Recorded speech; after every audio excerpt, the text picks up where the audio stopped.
জাতীয় নির্বাচনে স্থিতিশীলতা ও গ্রহণযোগ্যতা অর্জনে সশস্ত্র বাহিনীর ম্যাজিস্ট্রেসি ক্ষমতার সঠিক প্রয়োগ ও জিরো টলারেন্স পদক্ষেপ আশা করে এক্স ফোর্স অ্যাসোসিয়েশন। আগামী জাতীয় নির্বাচনকে সামনে রেখে একটি স্বচ্ছ, অংশগ্রহণমূলক ও আস্থাবহ নির্বাচন পরিচালনার লক্ষ্যে সশস্ত্র বাহিনীর পেশাদার, নিরপেক্ষ ও সক্রিয় ভূমিকার প্রতি গভীর প্রত্যাশা ব্যক্ত করেছে ex force association.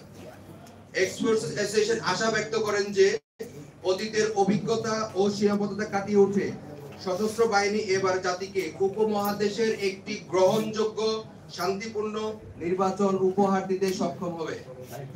X forces association মনে করে বাংলাদেশ সহ সমগ্র উপমহাদেশে নির্বাচন নিয়ে সহিংসতা, পেশিশক্তি, ভোট কেন্দ্র দখল এবং প্রশাসনিক পক্ষপাতের ঝুঁকি দীর্ঘদিনের চ্যালেঞ্জ।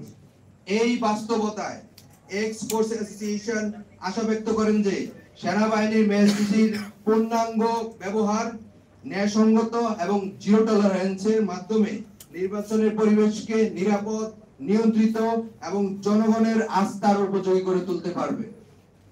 এক্স ফোর্স অ্যাসোসিয়েশন আরো